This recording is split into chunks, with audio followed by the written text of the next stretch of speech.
Can we work up next? A Fire and Dust regular, like a solid, yeah, definitely a big part of Fire and Dust for us. Munkyle, please. And if you need the sharing screen, I think it should already be set, shouldn't it? Hi, can you hear me? Yes, mate, can hear you. Awesome. Yeah, I'll just share the screen.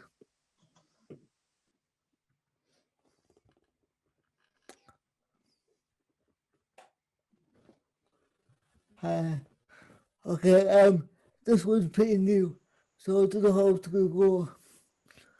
It's called Romance Road. I don't know who I'm more disappointed in, you or me. I'm ashamed of myself that I'd be fooled so easily. If I expose you, I expose me and my stupidity. This hurts. I should know better. Words are just words. How dare I believe? It was so easy for you. You saw me, didn't you? The wheelchair, the disability, your perfect fucking mark.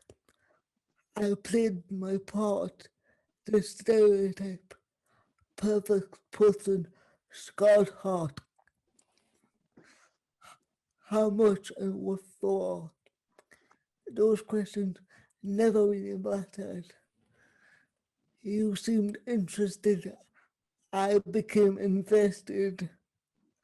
I pay any price for actual interest, even a chance. I took that chance. You took my vulnerability in both hands. Yeah, this hurts. The hope extinguished, my dignity destroyed. How desperate must you be to do that to me? How desperate must I be to willfully ignore what you were doing to me? I want to hide because all I feel is shame. My kindness exploited, my insecurities on full glow.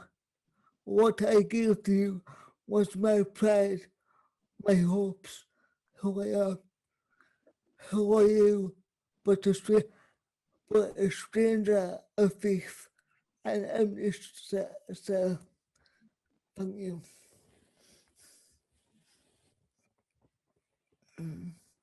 There's nothing like a heartbreak and betrayal to spawn good poetry, is there? That was an awesome performance, mate. I really like the insecurity is on full glow. That image is going to stay with me. That was nicely worded. Cheers for sharing that one with us, man. Thank you for being with us again. Can I welcome up next Maggie Hall, please? A regular at Fire and Dust because of Zoom. Ah, yes. Bless Zoom. Thank you. Yeah, I put this together last night after the second bottle of wine while watching a movie on the TV. So you might be able to piece together which film. Here we go. Yeah, so I've called it Ghost Rider. To be best at what you do, get ready for a fight. Do you care what people think? Are you sensitive or weak? The catcher dressed in rye, are you hated and adored? Are you the watcher or do you participate? The seafarer's kiss born of fear and desire, Verona restaurant with a hint of lace. Do you really want to hurt me? Do you really want to make me cry? Precious kisses, words that burn me. Have you ever read a choose your own adventure book or played host your own murder kit? A carnival mystery points to an extension of the legs. Was eyes wide shut an expose? The Navy officer stares at me and laughs. Silly child, why can't you just let it be? You are lucky to give me time to realize this crime, to love and steal this kiss. In shocking moments, the smoking man reveals this dance inside your eyes, the next reel or a dream, as nothing is ever as it seems. Do you really want to make me cry? The killing Spartacus, flying Padre. Lovers never ask you why, said the officer to Valerie. Recall the Navy's code before you speak. And as Tweedy called break at the bar, Shivers ordered the platoon at ease. In dreaming, the Sugar Plum Fairy is hiding scrolls while jumping into a deep, dark sea. My mother took me to see the Nutcracker. I was 6 and sat next to John Cleese. Precious kisses, words that burn me, a clockwork orange, full metal jacket, a space odyssey. Precious people always tell me that may be a step too far. On my birthday, I had the first seizure. It was on the day of the Queen's Silver Jubilee. I waved from the hospital window to the bubble car passing on the road below. 4 days later, they released me and prescribed medication to assist. It was the year my family became immigrants. It was the year that I turned 6. Dr. Strangelove, Lolita, The Shining. While dancing, I escaped. Lovely arms, strong turnout back and legs, muscular and strong. Though I always had a sloppy technique. Okay. Thank you.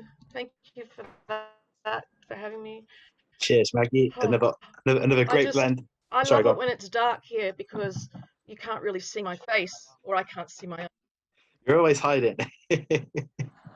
No, that was great. So, Yeah, yeah, well, I can't stand seeing my face. You know, if it was all darkness and I couldn't see my face, then wouldn't it be wonderful? But for me anyway. Thank you again, Rafe. enjoyed that. Yeah. Good blend of poetry and music again, and some really intriguing lines and images and stuff. Yeah, a lot to take in. Yeah, Maggie's joining us from, I believe, the early hours of tomorrow morning. Is that right? Yeah. Up at 4 a.m. That's dedication to poetry, 4 a.m. in the morning. Thank you, Maggie. Can we back up next a Fire and Dust debut from Genevieve Ray, please?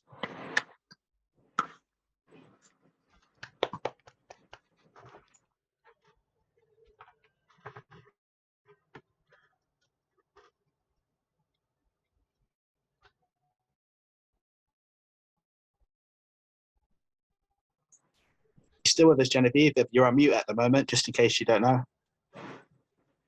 Oh, thank you for that. Sorry about that. I'll try that again. So the piece is called Witch's Hour. Switch the lights off.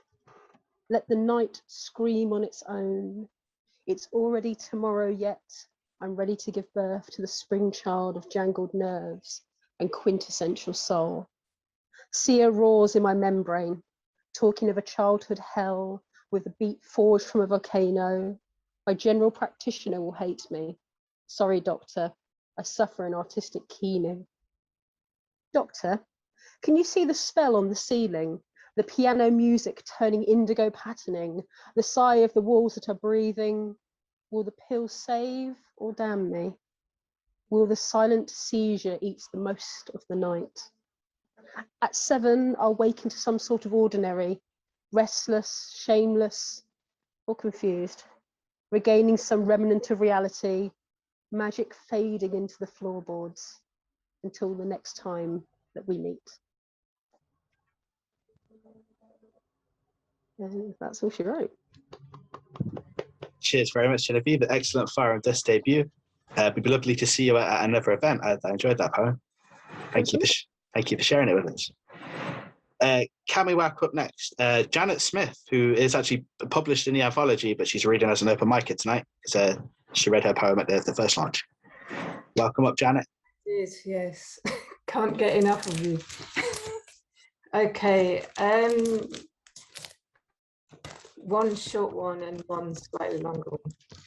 This is Moxon's. We're going further north now, back to Yorkshire.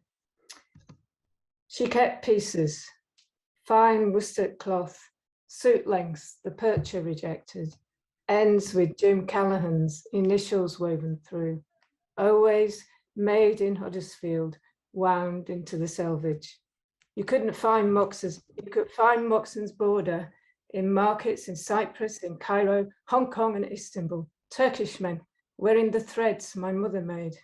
In markets she never smelled, their thyme, oils and fruit-rich reds, cinnamon hot in the midday sun, chatter and calls, bustle in a language she couldn't speak. I brought her dinner. The clatter hits you hard as a double doors part. A true note, cui, cuts through the din. When I reached her full loom, she was always expecting me, the signal language of the weaving shed. The hustle came in waves against your ears, a complex music of machinery, shuttles and whistles, bangs. A hand up and another fetches the duffer's boy. The fettler untangles a jam, sets it going again. Years later, we face each other, mother and I. By now, the mill is silent. My lips moving in sync with the words she could no longer hear. I'm going to read this poem. Have I got time for another? Or shall I stop? If it's pretty short, yeah. If it's a long one, maybe not. But if it's short, go for it. Right. It's short. Sorry. It's just I want to read it for Rini, formerly known as Rosie, who's sort of popped in now and again. It's called How to Adopt Your Daughter. First mate at sea, a little too rough for a small boat. Keep its image safe. Place a coracle securely in a high place, just out of reach. Though be aware she will grow taller than you, more limber. One day she will climb the mast of a high ship and fear for you, small in the distance.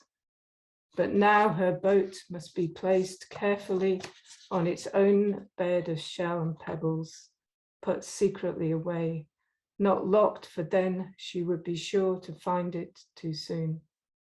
She practices with her paddle now, so fearful of salt spray, for this is her vessel for navigating rough seas.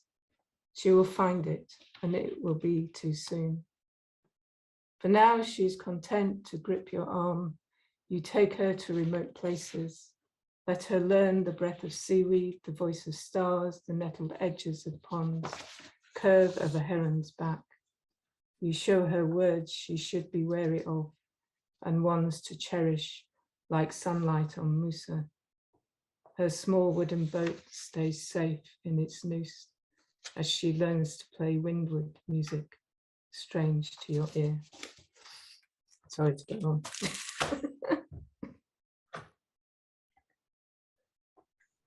No sorries necessary. That was beautiful. I love what you did with that metaphor. Yeah, really nice, very powerful. I think Anthony Owen's already left. It's a shame he hasn't heard that one. Yeah, it's really nice. Thanks so much. I think our final open mic poet up there tonight is Jayne Stanton, but I believe is also published in the anthology. Yeah, I seem to have missed a few emails about the Twin Skies launches. But anyway, yeah, I just wanted to say a really quick thank you to Anthony Owen in his absence for giving me the opportunity to represent Cork alongside Janet Smith, and also to Paul for his excellent hosting. And I'll read my poem from the anthology. It's inspired by a music session that we went to at the pub Chennai in Cork.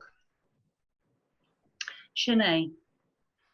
We steam on bar stools, read between slogans on a plastered ceiling, tune to the cuts and grace notes in banter, binge on ambience, high on E minor.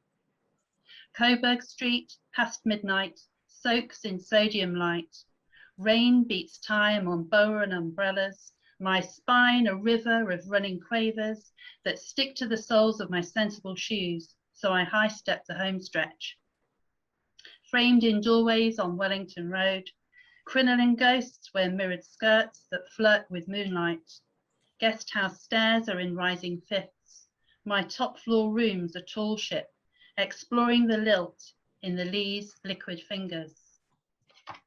Thank you.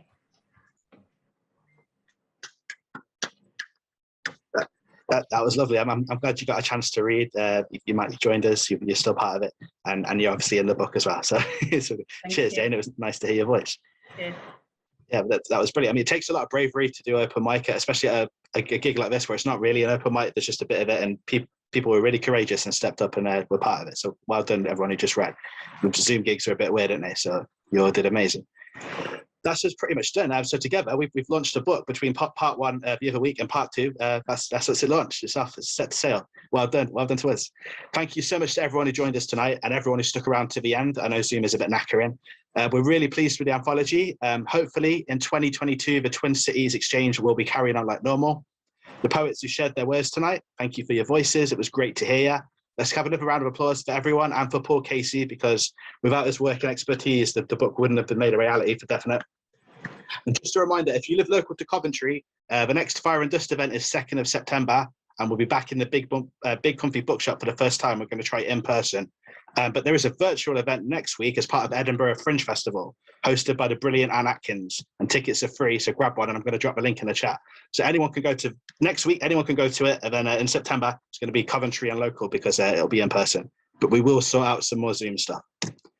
And I'll leave the video on for a bit. People want to like unmute and have a little chat, like Cork and Coventry and everybody else. We all get to know each other if we want.